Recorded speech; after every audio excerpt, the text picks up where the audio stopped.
Welcome to Letters from America, a road trip podcast searching for the Swedish heritage within the United States.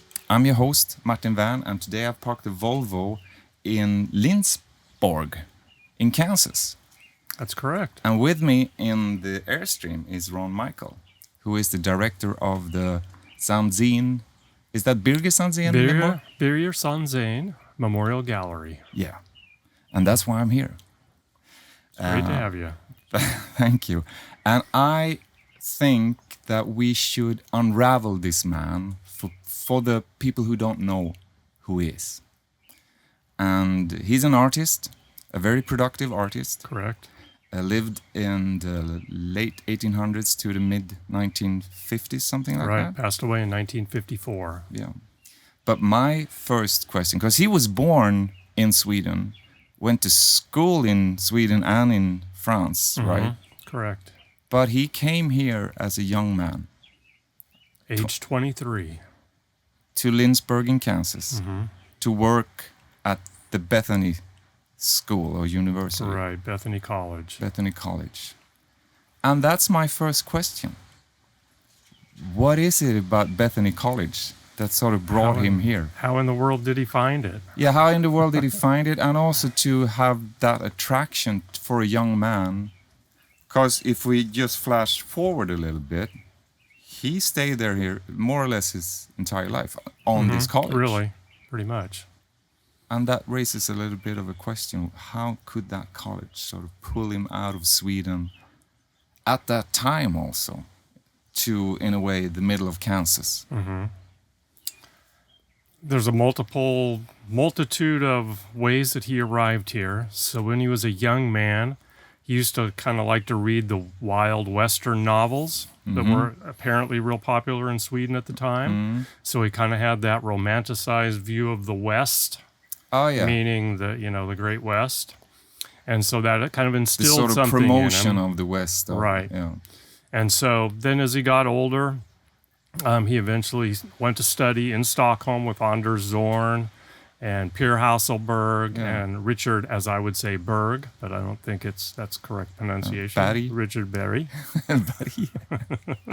It's the same. Yeah. And then eventually went to Paris. And I think when he was in Paris, he met a couple of American students that were studying also with a gentleman named Aman-Jean, who was kind of a French symbolist painter. And so that really kind of increased his interest in America. And then he came home after the time in Paris and read a book. Actually, maybe a little bit before he went to Paris, he'd read a book by Carl Aaron Swenson, who is the founder of Bethany College. And so Sandzén ended up writing Swenson a letter while he was in Paris, asking him if, he could use anybody that could speak multiple languages, teach art. He was also a vocal musician. And so Swenson invited him to come over and begin teaching, as long as he was a good, upstanding citizen and didn't have any major issues, he could come over. And so Sandzén decided in 1894 to make the trek over here and got here one day before classes started and then really kind of spent the rest of his life here. He never really went back, primarily for one of the main reasons was he really intended to spend, like 3 or 4 years here and then go back to Sweden. But I think times were pretty hard in Sweden at that period. Yeah, at that period. And not a lot of jobs available, especially for an artist. No. And that is also the reason for this journey, because that big wave is sort of the origin of what I'm doing today, to sort of investigate from 1850 to 1920, 1930. It was a big wave of immigration to this country. But it's still, it's fascinating in a way because I've been driving here. And this is not the first place you come to when you come to America. With all due respect, it's beautiful, but it's not an easy way to get here. So how was Lindsborg at that time? Do you know that? The city was pretty kind of a bare bones. It's windy outside today. Very windy, just kind of like today. Yeah. Quite windy, but it was fairly well established because Lindsborg was established in 1869, and then the college was built in 1881. So, they were doing fairly well. Yeah. And they had a large main building, so it looked pretty interesting, I'm sure, from an outsider. And then eventually he did meet his wife, his future wife. She was kind of a distant relative who lived down in McPherson, which is 15 miles from here. And I think they talked about going back to Sweden, but it never really happened just because he would have had to take his in-laws and finally found a home here. But I'm sure it was quite the change for him. Because Lindsborg that is the name of the town. Lindsborg was a Swedish... Right, it was a Swedish I wouldn't community. say settlement, but it almost like a community, right? That a lot of Swedes ended up here in a way, even back then. Yes, exactly. So a lot of them ended up in this area, and it kind of became a magnet for other Swedish families. There used to be a saying that would say, when people got off the ship at New York, they would see New York and how amazing that was and say, this is New York. Just imagine what Lindsborg must be like. And then they probably got here and like, oh. That's really funny, actually. But also I think that's very human. We can see it today. I mean, people go where they feel a little bit like home. So if there's a recognition in language, there's a recognition maybe in the food or in the culture, that sort of attracts. You get these sort of clusters of people from different parts of the world that sort of gather together. And probably just about everybody around here spoke Swedish. Oh, you think? That would be make that's it more welcoming as well. And still, when I came into Lindsborg today, you got these iconic symbols of Sweden with a red painted horse and the flags, and you said welcome to it. So that's beautiful. But this man, Birger Sandzén, was extremely productive and did a lot of work here. Is there any way we can sort of fit that into this to sort of, like I said, unravel his way and what he did and what he meant also for the art world as Sweden, America? Because as this journey sort of progresses, I'm looking for footprints for Swedish presence here in America. And to get a museum of your work is probably the best footprint you can ask for. Yes, definitely. So there's a reason for the museum. Is there a way to explain why he is so important for this? Well, certainly during his life, he was incredibly productive. I think I mentioned earlier that, we think he did around 2,800 oil paintings, around 500 watercolors. That's and he crazy, also did prints. And so I think there's around 33,000 of those out there. So incredibly prolific. You mean 33,000 that he sort of signed and approved also? That signed. Not only sketches. So. Correct. They were all like editions of this, for example, Läckö Castle was one.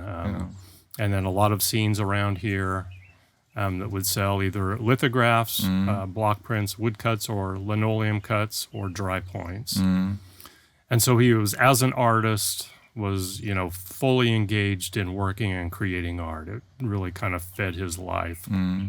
But he also was a full-time teacher as well.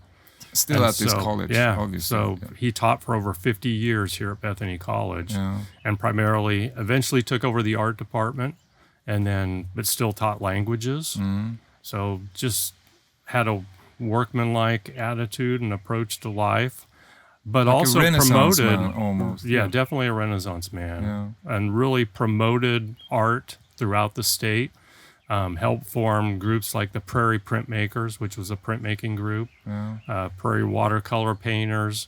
He was very active in the Chicago Swedish-American art scene, and he would exhibit in exhibitions up there quite frequently. They had a yearly exhibition. Established but another... Chicago, that's several days on that. Yeah. So I think, he would, a lot of times would ship his work, but he would go up there on occasion, take the train. Sandzén never learned to drive, so he wasn't, out on the road. So he would either have a driver once cars became more in style, or generally took the train. And so, just really promoted things. And I don't know where he got his energy. Of course, they didn't have TV back in those days. No. So he was just a remarkable individual. Is it like common knowledge that he's Swedish, or is he seen as I think so. I mean, he's still seen as a Swedish-American artist, but he was pretty Americanized by, probably the 1920s. And really that was kind of the height of his career. He had a couple shows in New York in the early 20s. Yeah. And so really became known. And generally most of the major kind of all-encompassing U.S. exhibitions that were held included Sandzén's work, because he was probably the most Kansas, or the most known Kansas painter of the time. Oh, yeah. And I've seen also motifs in the museum of Swedish places, where because he was born in the I would say southern part, but that's not really true. But almost in the southern part, it's a place called Blidsberg. Right. Yeah, which you can pronounce now because we Blidsberg. practiced. Because we practiced. And he has motif. Did he paint those in Sweden, or did he paint it out of memory? Did he go back to the Swedish motifs when he got older without visiting Sweden, or did he? No, he went back 3 times. So most of those motifs come from those return trips. So I'm sure he would do a lot of sketching there and maybe do a little bit of work, a little bit of painting. And then bring But the I think sketches. most of that came back here to be completed. The first trip he took was in 1897, and you don't see a lot of things from that time period. He went with Carl Aaron Swenson, really to kind of Back to promote Sweden. back to Sweden, to really promote Bethany College and try to get Swedes over here. Oh yeah. I think. And then took another trip in 05 and 06, which was a year sabbatical from Bethany. Went back to Sweden, stayed with his brother, who had remained in Sweden. He had At 2 the brothers. in Blidsberg. No, he actually, at that time, lived in Asklanda. Asklanda? It's north of Lidköping on the peninsula. Because that I would recognize No, that. no, Because I'm sorry. No. Asklanda is closer to Blidsberg. Why I'm The other curious one about was that, because Rackeby. that is my birthplace. I'm very close to that. So the To Kinnekulle. Asklanda? No, to Kinnekulle and Läckö slot. Right. Skara, which he's also painted, I think. That is, I wouldn't say walking distance, but it's close. They're pretty close. From our porch, we could see Kinnekulle. Oh, Yeah. okay. So that's pretty. So that's also an interesting thing for me personally, to sort of come here and see this museum for this guy that is. I wouldn't say that he's forgotten, but I would dare to say that he is not spoken of enough in Sweden. Right. Yeah. So that's, I think that's probably the case. Yeah. I know the Swedish ambassador is kind of from that general neck of the woods too. So he was really excited when he came here this fall to realize that Sandzén was from that territory. The territory was used to call Skaraborg, which is the Skara, the town, and the fort of Skara. Speaking about that, I have a thing I want to ask you, to sort of stand in his shoes and see if we can do it with his words, since I think you know him in a way better than anyone. Yes, I will try. Yeah, because we are here now. Let's see, Denver. We're somewhere. It doesn't.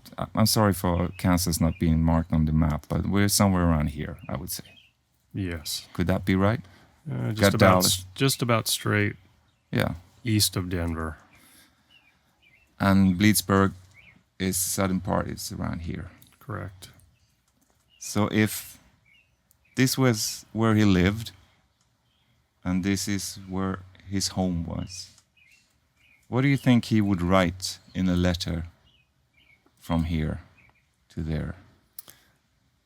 Well, I've read a lot of them, and a lot of them are keeping up to date with family and friends.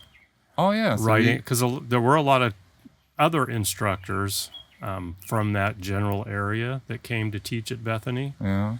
And so they would write letters back and forth, updating each other about family issues, friends, current events, I'm just amazed how productive this man was.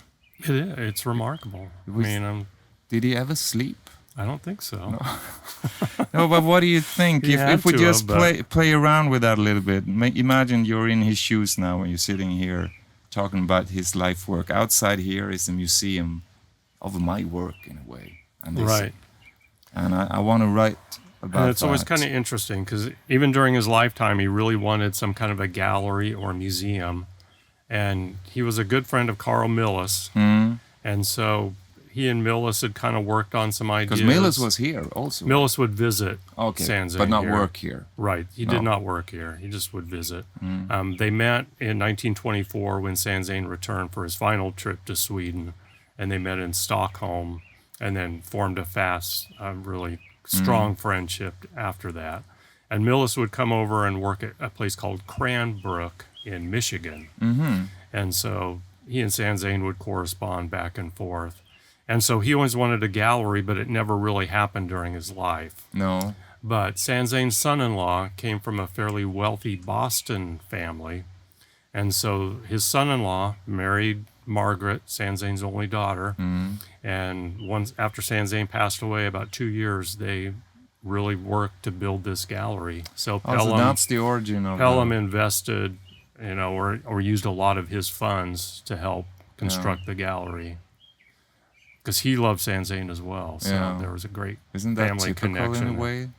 That is pretty much. I mean, most artists, if they're going to have some kind of a gallery built, either have to be very wealthy on their own accord, or somehow somebody comes in and build and drops some money and helps with the construction of that. So we're very fortunate here in Lindsborg to have a gallery where we can showcase his work. It's a beautiful place also. But if we go back to the letter, what do you think he would write? I got more questions, but I wanted to stop here. Mom, Dad, you'll never guess what is in Lindsborg now. Oh, yeah. A gallery dedicated to my work and, more importantly, the work of other artists. Because he really was instrumental in, certainly he enjoyed working and doing his own thing. That was a good letter. I really liked it. Really wanted to promote other people more so than just himself. Oh, yeah. Because that is my question as well. I mean, what has his work meant to the art development? Since he was also a teacher and he had this very distinct style, in a way, I would say that he changed the color palette for how you see. There's a lot of nature in his motif, and you change the color palette by, in a way, extracting light that is an experience, not a vision. You sort of you experience the feeling of that light. It goes from pink to purple and all that. But still, when you watch his work, it feels like naturalistic. But if you look at the details of the colors, it's very pastel-y. So it's a very distinct style, especially in his later works. And like I tell people, when you look at his paintings up close, it looks kind of like cake frosting, or it's been smeared with fingers. But you back away and your eye optically blends those colors. And Sandzén was a true master of that, of letting one color work with the other to give a sense of depth in the painting, but also a vibrancy that you really couldn't get just trying to put paint on a palette and then slap it straight on a painting. So Sandzén was a true genius in that regard. So what do you think can you see if we talk about footprints, this massive footprint of a museum, but also the little footprints, can you see his work sort of walk away into other artists' work even today? A little bit, yeah. For example, we have an exhibition right now of an artist that came and really was not familiar with Sandzén, but she was so taken by his approach, coloration, that she tried to incorporate some similar motifs into her own work, in a totally different way. An interpretation of what he was doing. And so it's certainly out there, and he's still a highly regarded artist. There are collectors throughout the United States and maybe a few in Sweden that still collect his Yeah, I work? can think of one actually. Because I know Bukowski's auction house in Sweden occasionally will handle paintings that probably, they're generally older paintings before he got to America. But yeah, so it's still kind of all over. There is a hotel and the owner in Skara, actually, close to this area that we're talking about. And the owner of that hotel is Zorn collection, which makes it a little bit abstract because he really wants the people to see them.